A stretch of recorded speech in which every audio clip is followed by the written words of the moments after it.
Hi, everybody. Welcome back. I'm just going to click this thingamahoozy here. I'm just going to click this. There we go. Well, boy, do I have news for you. Boy, do I have news for you. But first, a word from our sponsors. Hang on. I put cinnamon in my coffee this morning. Very special. Okay, here's the thing.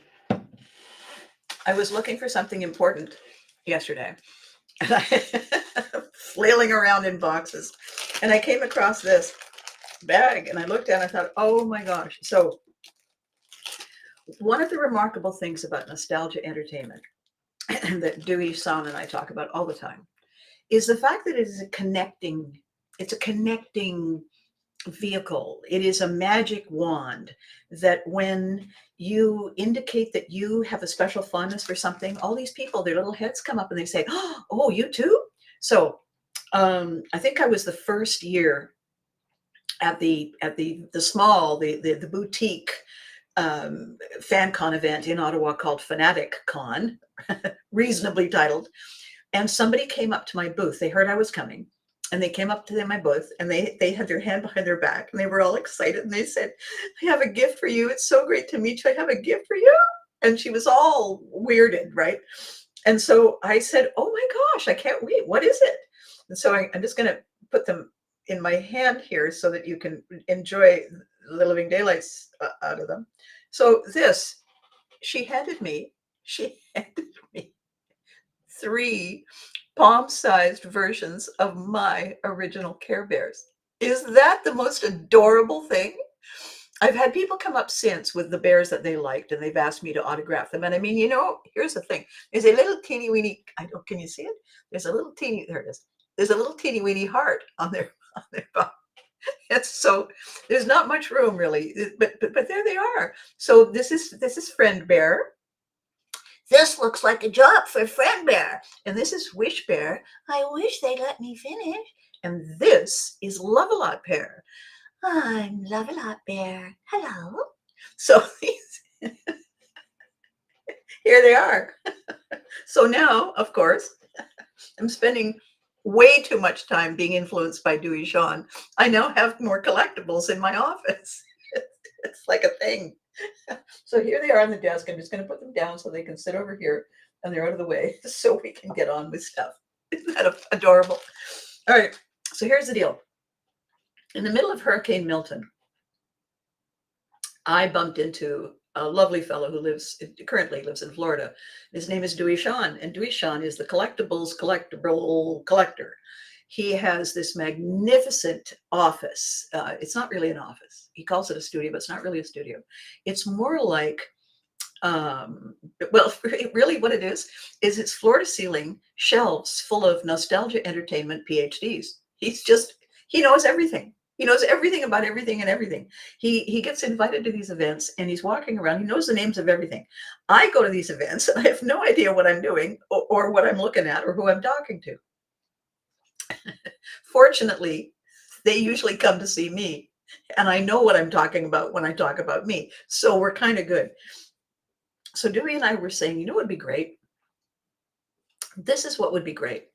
It would be great if people who really love nostalgia, but may not be able to get out and go to all the events all the time, what with weather and finances and, health issues and whatnot. Wouldn't it be great if there was a kind of a virtual event, if there were opportunities for us to broadcast stuff and talk about stuff and compare notes and interview. Oh my goodness. Look at everybody. Good morning, Charles. Good morning, Susan. Good morning, Daniel. She did for the voice. Yes. People keep saying, how can you still do the voices? Why wouldn't I be able to do the voices? They're my voices. Why wouldn't I be able to do them? They're my alter egos. So anyway, Dewey and I were talking and we said, we do videos and we go and we host and we, we're fun. He does stand up. I used to do stand up. And then I realized that here's the thing about stand up. The people who didn't come to the rehearsal think that they can join the show. The hecklers. You don't get to be in the show unless you're at the rehearsal. That's the rule. if you're going to be a nuisance, now we have to, I don't know, dismember you. And so he's still doing stand up, and he's really enjoying the improv and the high wire stuff. But he's also done television. He's also done some live stuff. And I said, so we need to do this. We need to figure out a way to bring nostalgia entertainment to another level simultaneously. So we are cooking up something incredible. And we've only been working on it for about 6 weeks. And it just feels like it has been waiting for us to work on it. We're going to do something incredible. I'm not allowed to say exactly what, but we're going to make inroads in all of the nostalgia groups. And we're going to invite them to participate with us in making this a very cool place to become a member of the group. And it's called The Unforgettables. So we're going to be looking at launching something in advance of the US Thanksgiving. And the whole idea is it's like a pre-launch of a book. You can pre-order a book, and then you can be part of the book launch of the book thing. Susan, who is on this morning, hey Susan, was at my last book launch, and it was a book called The Unsuitable, and we staged it in a car dealership because unsuitable, except that it had the biggest chandelier you've ever seen in the middle of the showroom and really expensive cars. So why not? Anyway, this is like a commercial before the video today, but I'm just so excited with the way it's coming together. I'm so, well, clearly, it's a thing that has been needed, that wasn't there. Much like the way I do booths at fan events, I don't sit behind a table. I don't sit behind a table signing stuff. Firstly, there's no table. Secondly, come on in, the water's fine. So we're taking that to the next level. That's going to be an ongoing conversation. So today, the theme is this: what if all of our deadlines are self-imposed? Oh my God, I'm going to be late. Oh my God, I have to do this. Oh no, oh no, oh no, I'll never make it on time. Okay, well, what if you don't make it on time? What if you reschedule? No, I can't do that. Why not? Well, they're counting on me. Okay. Who set that in motion? Well, they invited me, and I said yes. So then you set that in motion. Yeah. And you're allowing yourself to get all stressed out and weirded out because of it? Well, I mean, I can get back to yeah, I am. Okay, well then we can update that. So here's what my thinking is. I'm not suggesting that we can just conk out, that we can just say, oh, I decided not to come. I mean, the last 3 days, Susan and I had this long overdue conversation last night. The last 3 days have been beyond frustrating for her and for me, for different reasons. For me, because all the things that I expected to happen over the last 3 days all got delayed for no reason that anybody gave me in advance. Stuff changes. We have to delay. We have to reschedule. We have to recalibrate, re-energize, relax, and reset. But you might want to mention it to the person who's on the team. You might want to let people know. So this is a two-part conversation.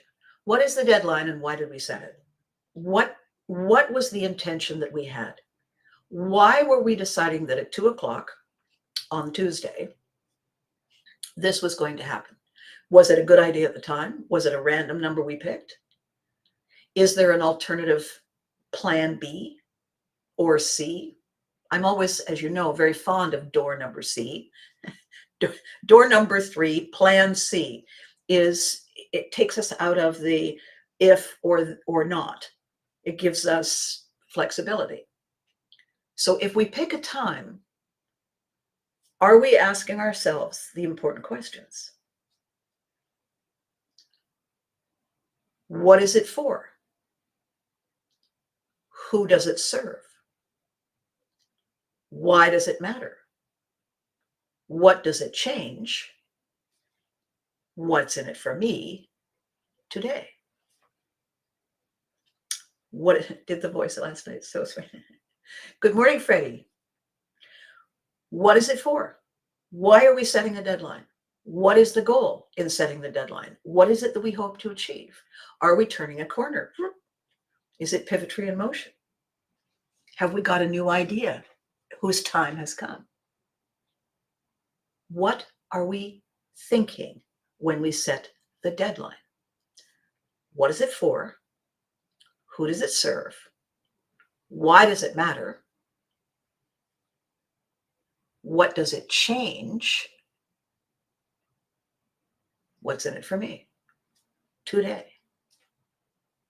If we don't ask those questions, if we don't set that in motion, then the deadlines are arbitrary, the decisions are arbitrary, and the conversation that I've been having with Dewey in brainstorming our concept, our idea, our magic is this.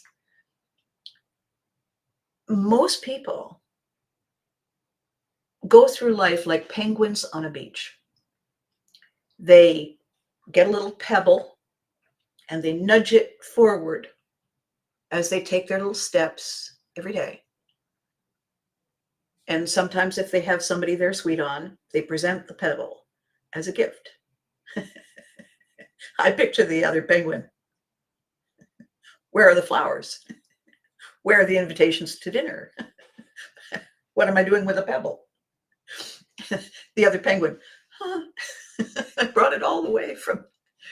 So if all we're doing is nudging a pebble forward, if all we're doing is going through the same routine day after day after day, partly that's because it's comforting, partly because it's habit, partly because it is the way we've always done it and people like us do things like this. And partly it's our natural, innate survival strategy. But where does it take us? What? Why does it matter? Who does it serve?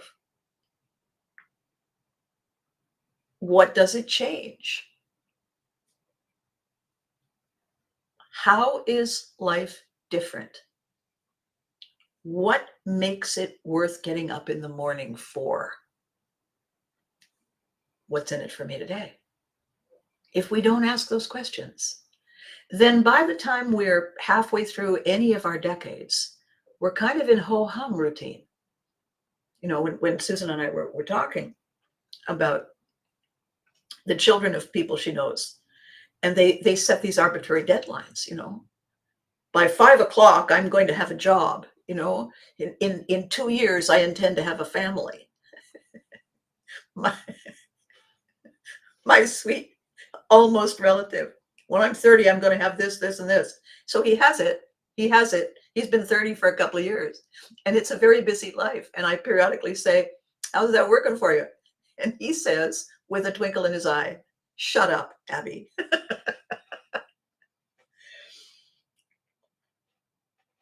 So what we are doing to ourselves is we are tying ourselves in knots. We are making plans based on an impulse in a moment.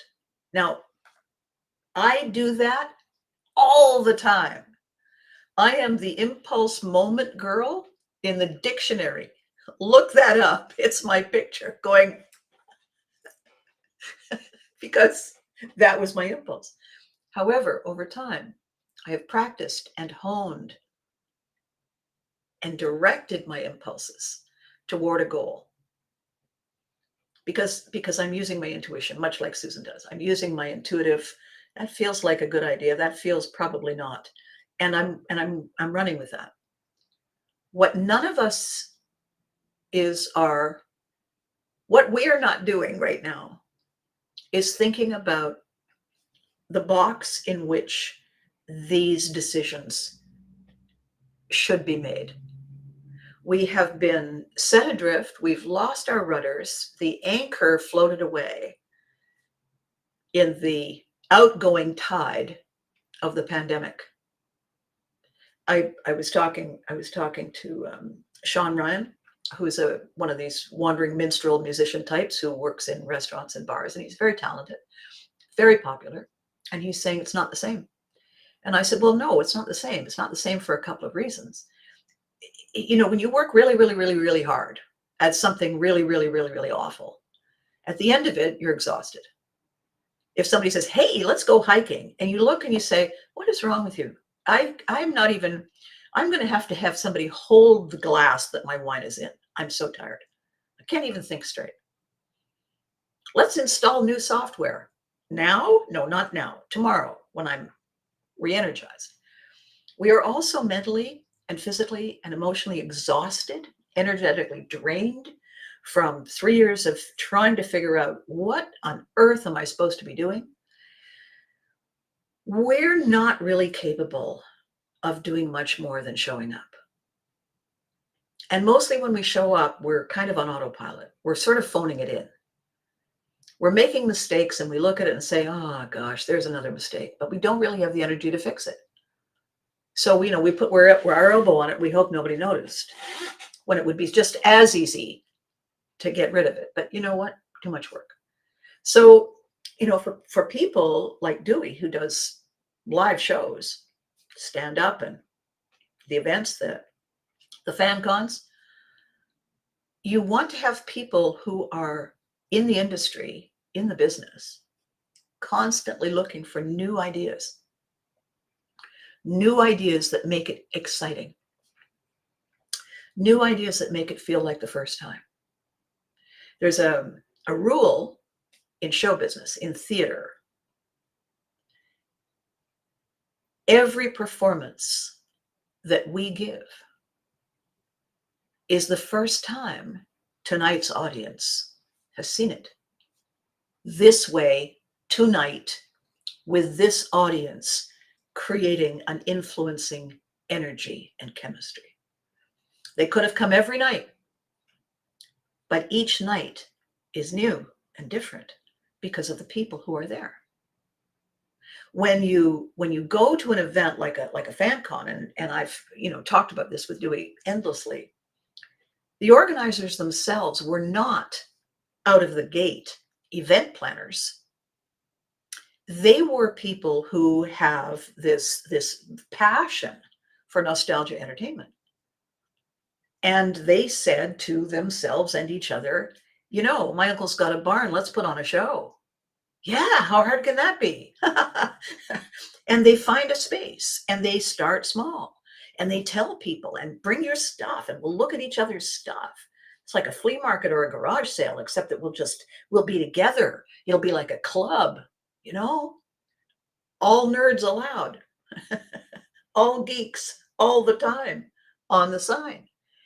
And then it grew because this was a niche audience that normally doesn't come out. It's shy. It's socially introverted. It takes great, great, great comfort in nostalgia because it reminds them of a safe, sweet, innocent time. So those numbers are getting bigger because there is a greater need for that feeling of safety and sanctuary and connection. The people running bars and restaurants, the attendance isn't guaranteed because they're open 7 days a week or 6. A fan convention is once a year. People plan for it. They buy the ticket in advance. If it was every week, you know what? I went last week. It's raining. I'm tired. We'll go next week. It's not special anymore. It's too accessible. How do the restaurants and bars fix their problem? They have to stop thinking about themselves and think about the audience. What's in it for them? What does it serve? Why does it matter? What does it change? If it's the same as last Thursday, last Friday, last Saturday, why go? Why go if you're tired? Why make the effort if I could do it tomorrow just as easily? So they're not looking for new ways. They're not imposing a deadline on themselves to wake up and smell the roses. They're not telling their regulars, tonight only, this. They're not giving them a reason to prioritize. They're not giving them a reason to say, this matters to me. They are becoming ho-hum about the reason they got into business in the first place. Always wanted to run a bar, always wanted to serve food, always kind of had a knack in the kitchen. I love to feed people. Okay, but that was in the beginning. And now it's 7 days a week. And it's no longer special. The bloom is off the rose. So this is my thought about deadlines and opportunities. A deadline is not when you need to be here. A deadline is opening night. A deadline is the first day of the rest of our lives. A deadline is this client, and this is happening so often now for Susan, this client, it's her first visit. She's 1,100 months pregnant, and somebody gave her the gift of relaxation and resurgence and relief. And I was so excited to be there to welcome her and give her a chance to breathe. That's the better definition of a deadline. I'm excited to go to work today. Well, good morning, Marnie Edwards. I say the word massage and Marnie Edwards appears. I have to learn to use this power for good, right, Marn?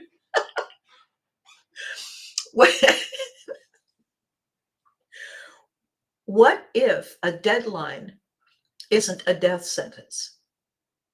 What if it's not a dead line?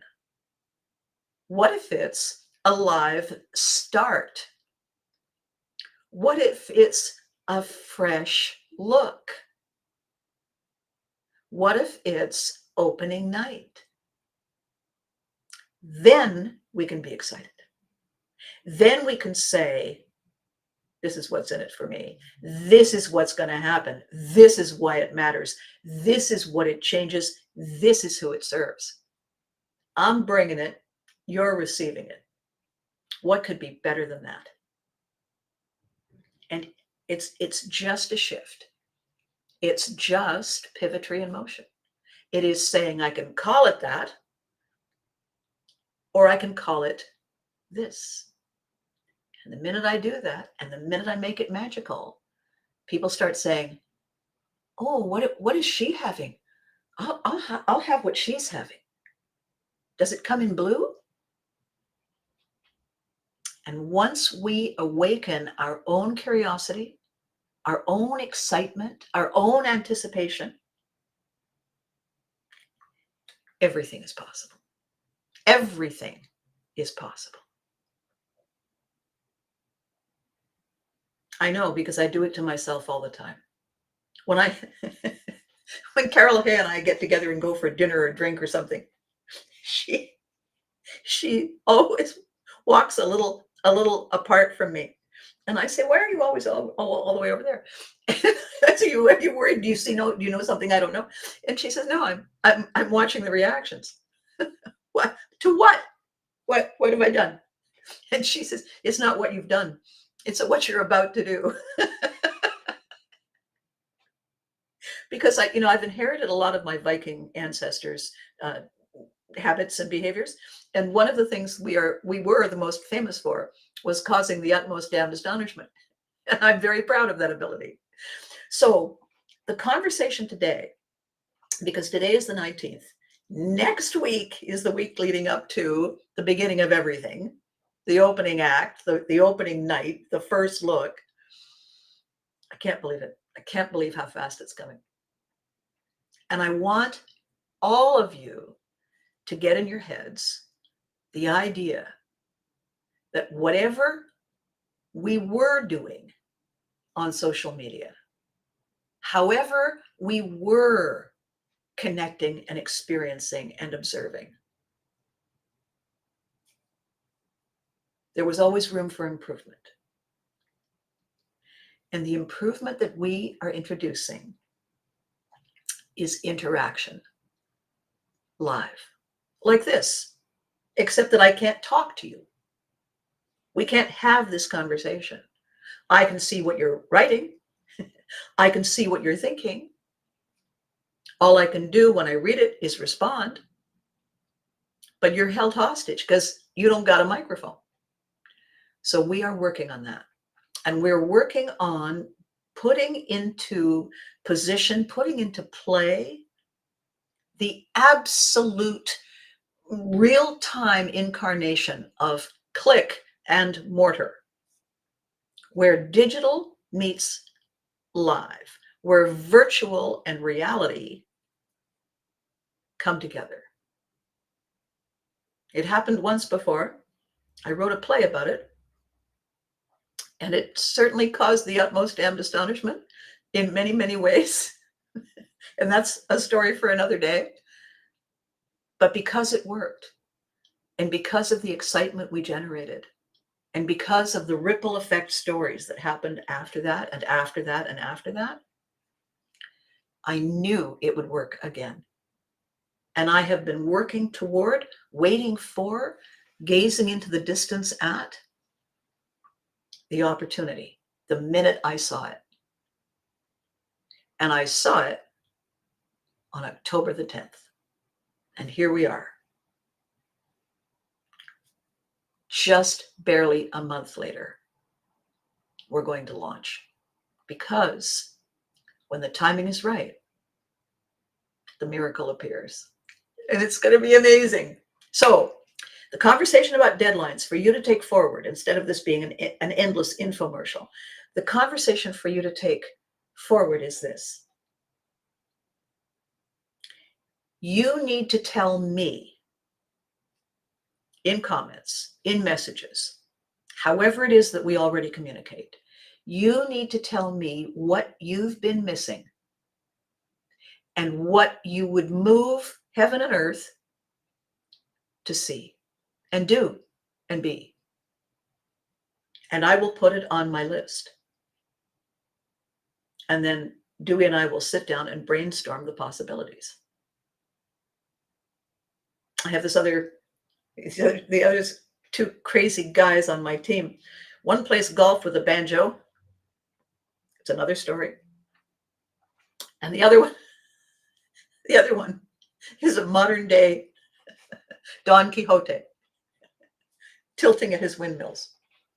So it's never dull in my meetings with my brave and proud and valiant warriors. It's never dull. And it's not going to be dull when you get involved, when you get in the boat with me. I guarantee.